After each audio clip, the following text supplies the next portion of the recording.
Well, today we react to WrestleMania 39. When I tell you guys I have zero intentions of watching Monday Night Raw tonight, I mean it. I seriously don't think I'm gonna put it on. I'm not even curious about what's gonna happen. We'll get into it with the review, but I'm not happy. Anyway, one quick thing, guys. Head over to gfuel.com, use code WyattzWorld, save yourself a discount on any G Fuel products. And let's get into our WrestleMania reactions.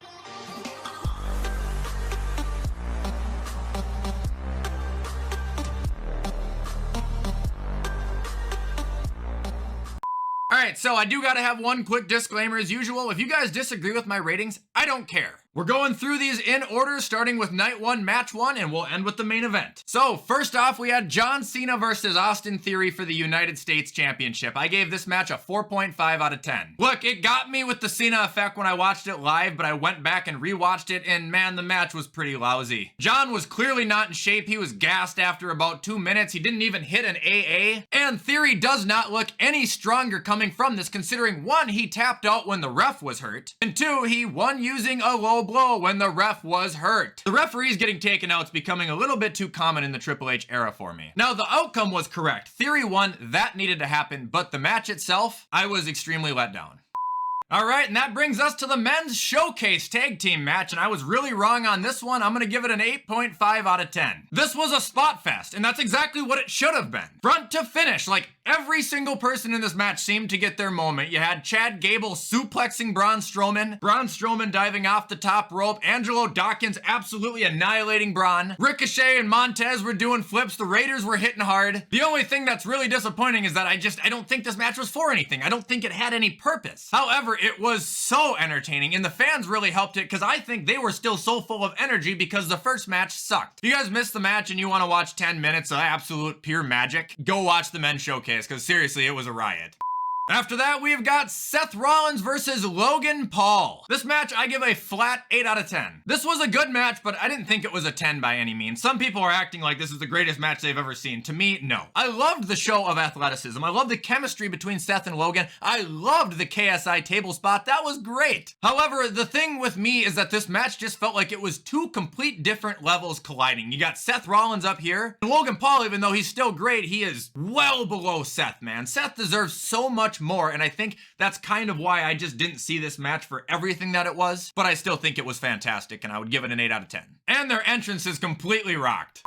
Okay, that would bring us to the 6-women's tag match, Becky and the Legends versus Damage Control. 6.5 out of 10. I didn't really care about this match to begin with, and I was playing darts while it was going on, but I did watch what I could. Look, I'm not gonna lie, I'm just sick of Bayley versus Becky. Bayley's done nothing but lose since she came back at SummerSlam. Like, I don't get the point. She's lost so many times now, her credibility is completely annihilated. The finish was pretty cool. I like the manhandle off the top rope, but honestly, aside from that, I kind of think Becky carried a lot of her team. Lita was fine, but Trish moves around like she's a robot. There was cool spots with Io and Dakota too, but like I said, I wasn't invested enough to really care. And that brings us to father versus son, Rey versus Dominic Mysterio. I am going to give this one a 7.5 out of 10. This was a fun match, and it had two of the best entrances I've seen in WrestleMania history. Dominic's complete extra one coming out of prison wearing a Rey mask, and then Rey coming out with Snoop Dogg to Eddie Guerrero's theme. Like, it was magic. These two put on a show too. They were very entertaining. Rey and Dominic obviously worked together very well, but I will admit to you, the end did not grab me at all, and that's kind of why this match is at a 7.5. I'm very happy Rey won, but it just seemed like the entire ending of that match was used to set up Rey and Bad Bunny versus Dom and Damian at Backlash because it's in Puerto Rico and Bad Bunny's hosting it. Right outcome, just a gimmicky end. Alright, and that brings us to Rhea Ripley versus Charlotte Flair. This match gets a 10 out of 10, and it was my favorite match on the entire card. This was literally a perfect wrestling match. They went at it for 25 minutes, and I ate multiple false finishes. I just can't say it enough. I think Rhea is one of the best women wrestlers in the world right now, and the crowd absolutely knows that. She's not supposed to be cheered, guys. Rhea's supposed to be a fucking heel, but that's how good she is. She's so awesome, she gets cheered. She's like CM Punk. Awesome physical match between the two. It felt like a fist fight. Charlotte got dropped on her head, and the match ended with an awesome riptide from the top rope. The outcome, the booking, everything about this match was absolutely on point. It was heat. All right, now we can move on to a brief talk about Pat McAfee's return match with The Miz. It was cool, I guess, guys. I don't know. I like Pat McAfee, but as a wrestler, he just does the same thing in every match. Like, it was okay. But now we go to the main event of night one, and it was Sammy and KO versus the Usos for the Tag Team Championship. I give this match a 9 out of 10. This was a great match, but my issue was I found it just too unbelievable. It's WWE, like, I get it, but how many kicks can you kick out of? Like, how many times can seriously a human being get kicked in the face and kick out of it? How many finishing moves can Sammy and Kevin take and kick out of it? You know what I mean? Like, it was just ridiculous. Don't get me wrong, like I said, I love the match. I love the outcome. I hope this splits up the belt and gives us a fresh tag team future on each show. Could talk all day about how this storyline wrapped up and it was perfect. But like I said, man, these guys kicked out of murder to win. Night one, overall, great show. Really enjoyed most of the matches, and I scored 100% actually on the entire evening.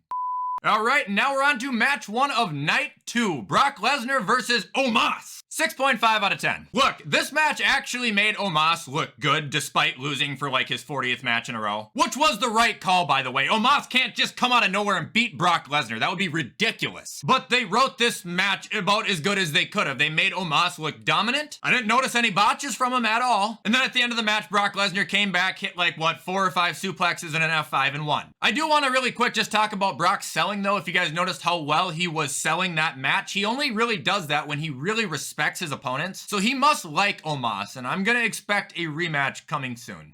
All right, up next, we got the Women's Showcase Tag Match. I give this one a 3 out of 10. This was absolutely terrible. Ronda Rousey did nothing but stand on the apron, and then at the very end, she tags in and gets the win and the WrestleMania moment. Like, it was horrible. I know I talk a lot of shit about Liv Morgan, but her and Raquel should have won this match, and there's no question about that. Yet they have an injured Ronda Rousey come out and steal it. Like, I don't know, the match may have actually been fine, but I was so turned off by the end that I hated it. 3 out of 10. All right, now it's time for the Intercontinental Triple Threat match. 9.5 out of 10. This was the best triple threat match I've ever seen. I just really feel like they fumbled 2 bags here. One was giving Sheamus the IC title in a much-deserved WrestleMania moment. And 2, this was a chance for them to get Gunther out of the IC title without actually getting pinned and insert him into the world title picture. But with that being said, it's okay because that IC title now means something again because of Gunther. I mean, these 3 guys really just tore it up so much. It was almost uncomfortable to watch. The slapping, the hits, the bruises. We had the false finishes, the close calls where people were breaking it up. It was just so much fun from start to finish. And then at the end, when you finally thought Sheamus was gonna win it maybe, Gunther jumps off the top rope, lands on both Sheamus and Drew, and then powerbombs Sheamus onto Drew and pins him for the win. That's a match I'm gonna watch over and over again for years to come. I loved it and I knew it would deliver. After that, we can talk about Shane McMahon returning. Terrible surprise, terrible match. Shane literally returned, jumped over Miz, blew out his quad, and then Snoop Dogg had to call an audible and hit the people's elbow on the Miz for the win. Like, it was a mess. But that brings us to Bianca Belair versus Asuka. I'm giving this one an 8 out of 10. I thought it was a very, very solid match between these two. I understand some people might be upset about the outcome. I'm obviously happy about it, but don't deny this match. Great chemistry between these two. Honestly, I did think at one point Bianca was gonna tap out when she was locked in the Asuka lock in the dead center of the ring. The spot where Bianca avoided the mist was awesome. And obviously the end was an incredible show of Bianca's strength with that sweet KOD victory. I just wonder where Asuka goes from here now though. Like, I mean, she's 0-6 or 0-5 at the big event. She's just gotta change something. All right, 2 matches left. Now we got Demon Finn versus Edge inside Hell in a Cell. 8 out of 10 here. Look, the match was cut short. It ended abruptly. I think everybody kind of sensed that, but that was because Finn got gashed open so bad they had no choice. We're lucky he even got up and finished that to begin with, guys. Look at the picture. It's bad. But for a Hell in a Cell match, it was very good for the time that they were given, and it really lived up to the Hell in a Cell name. There was weapons galore. It looked like I was playing 2K. It was brutal. It was violent. It felt like these two actually wanted to kill each other. And even though I didn't want to see Edge win, I'm kind of happy he did because him getting revenge for Beth was actually pretty sweet. You do gotta wonder who the leader of Judgment Day is now though. I feel like it's Rhea, man. She's the only one who's a champion and she's the only one who consistently wins. And finally, we've got the main event, Cody versus Roman Reigns. I'm gonna give it 7 out of 10. I'm still pissed about this, and I just have a question for the Roman Reigns fans who are gonna be in my comments saying acknowledge him. Please honestly answer this question and stop trolling. How are you not bored of the same fucking outcome for 3 years straight. Every match is exactly the same. Roman dominates, the face comes back, almost wins, then the bloodline interferes, they cheat, and the bloodline wins. How aren't you bored of that? Please answer it. They are killing their own product right now. Their video on YouTube has like 33,000 dislikes in 24 hours of Roman winning. Like, nobody's happy with this. Did these two put on a clinic of a match? Absolutely they did. But it ended the same fucking way. If Roman would have won clean, I wouldn't be saying any of this, but he can't win clean. It's stupid. Now we're gonna have to see him hit 1,000 days. Probably gonna have to see him carry it into WrestleMania next year so Cody can rematch him. And we're not gonna get a new fucking product until 2024. They're never gonna have an opportunity to have someone that over come and win the championship again. And for anybody who's like, oh, the story,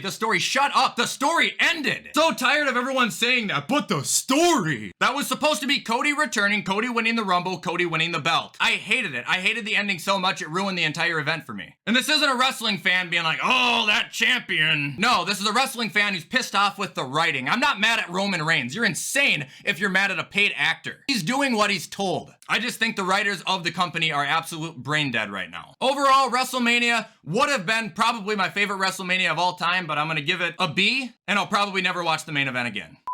Alright guys, and that is going to be it for my WrestleMania 39 reactions. Let me know where you guys agree and let me know where you disagree. Anyway, I am going to hop off and get this edited so you guys can watch it on time. I hope you do have a fantastic rest of your Monday. And as always, I will see you in the next video.